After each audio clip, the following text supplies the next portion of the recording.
ഹരേ കൃഷ്ണ ഗുരുവായൂരപ്പ. എല്ലാവർക്കും നമസ്കാരം, സ്വാഗതം. ദശമിയാണ് ഇന്ന്. അപ്പോൾ നാളെ, അതായത് ജനുവരി 10-നാണ് സ്വർഗവാതിൽ ഏകാദശി അല്ലെങ്കിൽ വൈകുണ്ഠ ഏകാദശി. അപ്പോൾ സ്വർഗവാതിൽ തുറന്നിടുന്ന ദിവസമാണെന്ന് പറയുന്നു.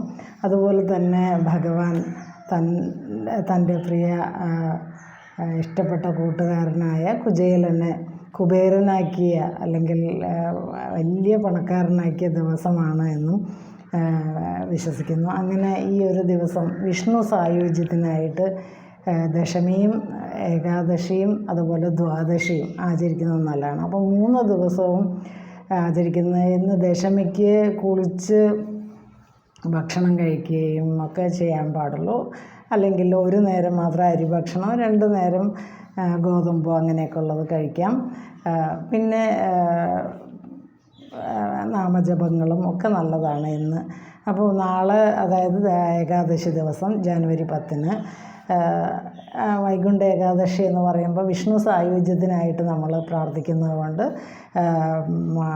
വിഷ്ണു സഹസ്രനാമ സ്തോത്രം, അതുപോലെ ഭാഗവത പാരായണം, നാരായണീയ പാരായണം, ഇതെല്ലാം നല്ലതാണ്. ഹരിനാമകീർത്തനം, ജ്ഞാനപ്പാന, ഇതെല്ലാം നമുക്ക് പാരായണം ചെയ്യാം. അപ്പോൾ ഏറ്റവും കൂടുതൽ പ്രധാനം നമ്മൾ ഭക്ഷണ കാര്യത്തിലെ നിഷ്ഠയേക്കാളും പ്രധാനമാണ് നാമജപങ്ങളിലെ നിഷ്ഠ. കാരണം നമ്മൾ ഉപവസിക്കുകയാണ് ചെയ്യുന്നത്. ഭഗവാന്റെ അടുത്ത് വസിക്കണമെങ്കിൽ നാമം കൊണ്ട് മാത്രമേ കഴിയുള്ളൂ. അതുകൊണ്ടാണ് അങ്ങനെ പറയുന്നത്. അപ്പോൾ നമ്മുടെ ശരീര ശുദ്ധിക്ക് വേണ്ടിയാണ് ഈ ഏകാദശി വ്രതങ്ങൾ. പിന്നെ മനഃശുദ്ധിയും അതുപോലെ മനോബലത്തിന് വേണ്ടിയാണ് നാമജപങ്ങളൊക്കെ. അപ്പോൾ ഒരു ക്ലെൻസിങ് ആണ് നടക്കുന്നത്. ഓരോ 15 ദിവസം കൂടുമ്പോഴും ഏകാദശി വരുന്നതുകൊണ്ട് നമ്മുടെ ശരീരത്തിൽ, ഒരു സിസ്റ്റത്തിൽ തന്നെ ഒരു ക്ലീനിങ് അല്ലെങ്കിൽ ഒരു ക്ലെൻസിങ് നടക്കും, ഇങ്ങനെ എല്ലാ ഏകാദശികളും എടുക്കുകയാണെങ്കിൽ. അപ്പോൾ പിന്നെ ഏകാദശി ദിവസം കംപ്ലീറ്റായിട്ട് ധാന്യങ്ങൾ ഒഴിവാക്കണം എന്നാണ് ശാസ്ത്രങ്ങൾ പറയുന്നത്. പിന്നെ പഴവർഗ്ഗങ്ങൾ, പാല്, പിന്നെ കിഴങ്ങ് വർഗ്ഗങ്ങൾ, ഇതെല്ലാം അത്യാവശ്യം കഴിച്ച് നമുക്ക് ആ ഒരു നമ്മുടെ എന്താ പറയുക, ശരീരത്തെ ഒരുപാട് ക്ലേശിപ്പിക്കാതെ ഒരു ഏകാദശി വ്രതം അനുഷ്ഠിക്കുന്നത് നല്ലതാണ്. പിന്നെ വളരെ എന്താ പറയുക, പൂർണ്ണമായിട്ടും ആഹാരം ഒക്കെ ഒഴിവാക്കി അങ്ങനെ എടുക്കുന്നവരുണ്ട്. അത് ഓരോരുത്തരും അവരവരുടെ ശരീരസ്ഥിതിക്ക് അനുസരിച്ച് ചെയ്യാൻ പാടുള്ളൂ. കാരണം പല അസുഖങ്ങളുള്ളവരുണ്ട്. അപ്പോൾ നമ്മൾ ഭഗവാൻ അങ്ങനെയൊന്നും പറഞ്ഞിട്ടില്ല. നമുക്ക് എന്താണോ പറ്റുക അതുപോലെ ചെയ്യുക. ഇനി ലൈറ്റായിട്ട് ഭക്ഷണം കഴിച്ചിട്ട് പിന്നെ നാമജപങ്ങളും കുളിയൊക്കെ കഴിഞ്ഞ് ലൈറ്റായിട്ട് ഭക്ഷണമൊക്കെ കഴിച്ച് നാമജപങ്ങളിലൊക്കെ മുഴുകുന്നവരുമുണ്ട്. അത് മതി. അതും ഭഗവാന് അങ്ങനെ ഒന്നുമില്ല. നമ്മുടെ ഒരു അർപ്പണമാണ് ഏറ്റവും പ്രധാനം. അപ്പോൾ ഈ 3 ദിവസം തുളസി ഇല നുള്ളാൻ പാടില്ല, അല്ലെങ്കിൽ പൊട്ടിക്കാൻ പാടില്ല എന്ന് പറയും. കാരണം തുളസി ഭഗവാന്റെ പത്നിയാണല്ലോ, ലക്ഷ്മി ദേവി. അപ്പോൾ ലക്ഷ്മി ദേവിയും ഈ 3 ദിവസവും വ്രതം അനുഷ്ഠിക്കുന്നു എന്നാണ് പറയുന്നത്. അതുകൊണ്ട് ഈ 3 ദിവസങ്ങളിൽ പിന്നെ വ്രതം അനുഷ്ഠിച്ചുകൊണ്ട് നേരത്തെ തന്നെ തുളസി ഇലയൊക്കെ പറിച്ച് വെച്ച് ഭഗവാന് സമർപ്പിക്കണം എന്നാണ് ശാസ്ത്രങ്ങൾ പറയുന്നത്. അപ്പോൾ നമ്മൾ ദശമി ഇന്ന് ആചരിക്കുന്നത് എന്തിനാണെന്ന് വെച്ചാൽ നാളെ ഏകാദശി ഏകാദശി വ്രതം അനുഷ്ഠിക്കാനുള്ള ഒരു അനുവാദം വാങ്ങുകയാണെന്നാണ് പറയുന്നത്. അപ്പോൾ നമ്മൾ ഈ തുളസി തറയുണ്ടെങ്കിൽ അതിന് പ്രദക്ഷിണം വയ്ക്കുന്നതും അതിൽ വെള്ളം പകരുന്നതും ജലം പകരുന്നതും ഒക്കെ നല്ലതാണ്. അത് എന്നും ചെയ്യാം. കുളിച്ചിട്ട് തുളസിക്ക് വെള്ളം ഒഴിച്ചതിന് ശേഷം അപ്പോൾ പറയേണ്ട ഒരു മന്ത്രമാണ് പ്രസീത തുളസി ദേവി പ്രസീത ഹരിവല്ലഭേ ക്ഷീരോദമദന ഉദ്ഭൂതേ തുളസി ത്വം നമാമ്യഹം. അതായത് പ്രസീത തുളസി ദേവി, അല്ലയോ തുളസി ദേവി, ലക്ഷ്മി ദേവി പ്രസാദിക്കണേ. പ്രസീത ഹരിവല്ലഭേ, വിഷ്ണു ഭഗവാന്റെ പത്നിയായ അല്ലയോ തുളസി ദേവി പ്രസാദിക്കണേ.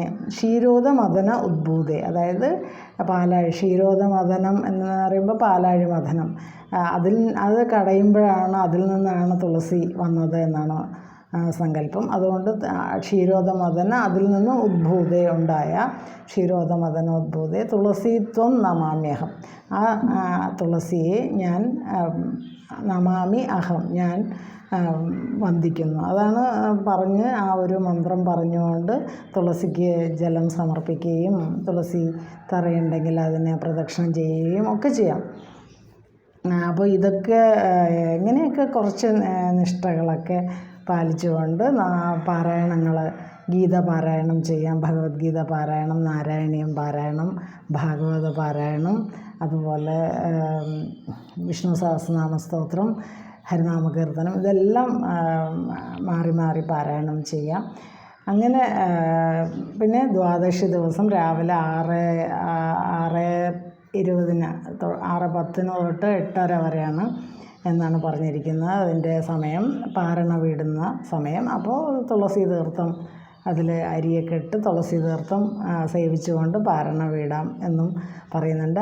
ആ ദ്വാദശി ദിവസവും കുളിച്ചതിന് ശേഷമേ തുളസി തീർത്ഥം കഴിച്ച്, അന്നും ഒരു നേരം ആഹാരം കഴിച്ച് മത്സ്യമാംസാദികളൊന്നും കഴിക്കാത്തവരുമുണ്ട്. അപ്പോൾ അന്നും വളരെ ചിട്ടയോടുകൂടി ഇരിക്കുന്നവരുണ്ട്, അതും നല്ലതാണ്. പിന്നെ ഈ 3 ദിവസങ്ങളിലും ഉച്ച ഉറക്കം നല്ലതല്ല, ലഹരി പദാർത്ഥങ്ങൾ കഴിക്കുന്നത് നല്ലതല്ല എന്നും പറയുന്നുണ്ട്. അപ്പോൾ നമുക്ക് കഴിക്കാൻ പറ്റുന്ന സാധനങ്ങൾ എന്ന് പറയുന്ന കിഴങ്ങ് വർഗ്ഗങ്ങൾ, അത്യാവശ്യം വിശപ്പിന് കിഴങ്ങ് വർഗ്ഗങ്ങൾ, പിന്നെ കടല, അതുപോലെ തന്നെ കാഷ്നട്ട്, അതുപോലെ കശുവണ്ടി, ഇതുപോലെ ഇങ്ങനെയൊക്കെയുള്ള അതെല്ലാം കഴിക്കാം. പിന്നെ എന്തെങ്കിലും പഴവർഗ്ഗങ്ങൾ കഴിക്കാം.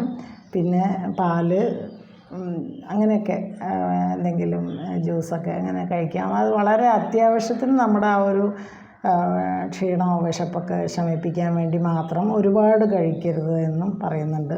അപ്പോൾ ഇങ്ങനെയൊക്കെയാണ് അതിൻ്റെ ഒരു ചിട്ടകൾ. അപ്പോൾ എല്ലാവർക്കും വിഷ്ണു ഭഗവാന്റെ ആ ഒരു അനുഗ്രഹത്തിനായിട്ട്, സായുജ്യത്തിനായിട്ട്, വിഷ്ണു സായുജ്യത്തിനാണ് ഏകാദശി നോൽക്കുന്നത്. അപ്പോൾ ഏകാദശി ദേവി പ്രീതിപ്പെടുത്തിക്കൊണ്ട് നമുക്ക് ഈ ഒരു സ്വർഗ്ഗവാതിൽ ഏകാദശി നോൽക്കാം. അപ്പോൾ എല്ലാവർക്കും ഏകാദശി ആശംസകൾ. ഹരേ കൃഷ്ണ. ഗുരുവായൂരപ്പ.